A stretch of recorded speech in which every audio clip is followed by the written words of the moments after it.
Okay, let's analyze all this now with our panel of experts. Martha Raddatz just returned from 2 weeks in the Middle East, former Vice Chair of the Joint Chiefs of Staff, General James Cartwright, and Vali Nasr, a former Senior Advisor to the State Department, now Dean of the Johns Hopkins School of Advanced International Studies, author of this book, The Dispensable Nation, American Foreign Policy in Retreat. And Martha, let me begin with you, because we just heard Secretary Kerry say there, this is not Iraq, but I was very struck by an interview you did earlier this month with General Dempsey, where he said that the shadow of Iraq hangs very heavy over the military leaders. I think it does. I think they look at that all the time, and it always hangs over the American public, too. This idea that the public and that the military is war-weary, the American public and the military is war-wise. They've been through this before. And what struck me this week is listening to the President and Secretary Kerry say, this will not be an open-ended commitment. I don't know how you say that, because this could be a chronic problem. Their mission, if it's narrow to deter and prevent any use of chemical weapons, what if they do it again? You would have to go back and attack again. So I think it's pretty hard to say it wouldn't be open-ended in some way. And General Dempsey told you the application of force rarely produces, and in fact never produces, the outcome we seek. Let me take that to you, General Cartwright. You've been in the room. You've been in the Situation Room when decisions like this are made. Take us inside as best you can, this conversation between the President and General Dempsey, where he comes to him and says, hey, you know, we've ramped all this up, but can we hold off on a strike? I think it starts at the tactical level. The first question is, can the forces, the posture, stay on station for a month or 2 months until we go to Congress, until a decision is reached? And the answer to that is yes, they can do that. The second question is, will the targets stay that they have used or planned to carry out this strategy? Will they be there when we go, or will they be moved and be someplace else?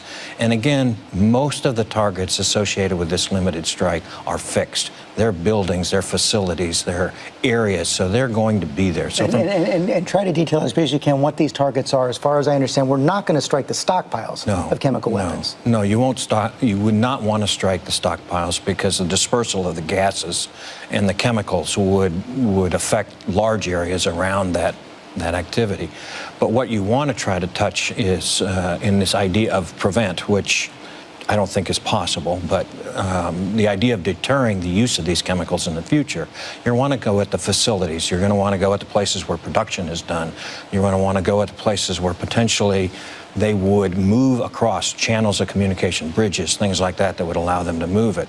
I mean, they're looking at all of the command and control in this area. So the question becomes, are those targets going to be valid a month from now? Or will they be moved, et cetera? They're not going to move. And Vali Nasr, we've gotten some early indications from Syria. Again, we saw Terry Moran say that Assad regime is declaring victory. I wonder how this is seen in the rest of the region. The President says that if we go to Congress, it's going to be a sign of strength. Is that the way it's seen in the Middle East? Well, if the Congress were to decide very quickly, yes. But the perception is that the decision is now thrown into the gridlock of American politics. And that doesn't really give a sense that either Assad would think that if he did this again, there would be an easy decision, or our allies would think that America is ready to make quick decision. This is going to be effective. We can only shore up our credibility if we make timely decisions, and then if we act in an appropriate time, manner, and then effectively. Right now, that's not the perception. And what would an effective strike be? Well, we have to first have a quick decision-making, and an effective strike cannot be declared ahead of time that it's going to be limited. They will not change the course of the war, and that every time we're going to make these decisions, it's going to be going through the whole process of American domestic political wrangling. That does not make a case for deterrence for Assad. And it does seem, Martha Raddatz, that the White House and the administration are trying to walk a very fine line here. They want to punish Assad, but they want to assure the entire American public, hey, we're not getting in any deeper. But I was struck by something General Anthony Zinni, the former head of CENTCOM, said this week. He said you can't be a little bit pregnant with strikes like this. It's true, and it is a fine line, and it opens up the possibility of what in the world is the strategy here? What is the long-term strategy? I think you were getting to that with General Dempsey.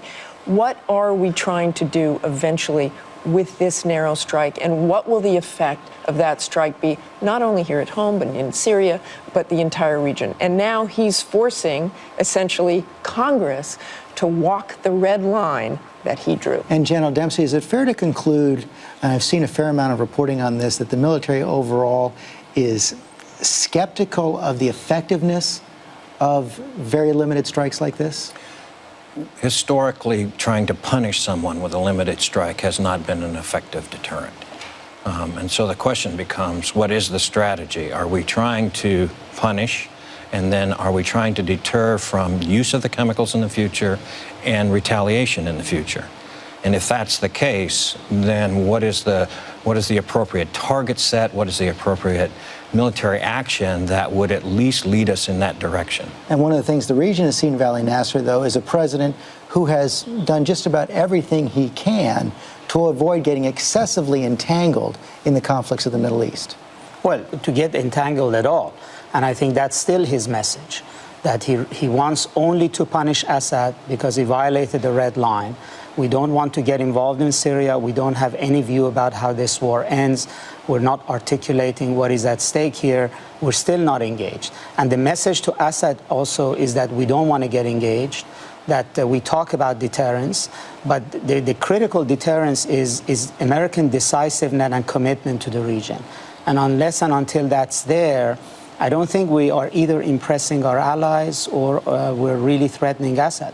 Okay. And George, it really does have to go back to that red line comment the president made. Everyone heard that comment. Everybody knows what that means. Everybody knows what that means, but even if he hadn't made that comment, in the face of these pictures of apparently more than 1,000 Syrians gassed to death, including children, wouldn't he have had to act anyway? You would think he would. You would think he would. As America, as a leader, you would think he would. Okay, we got to take a quick break.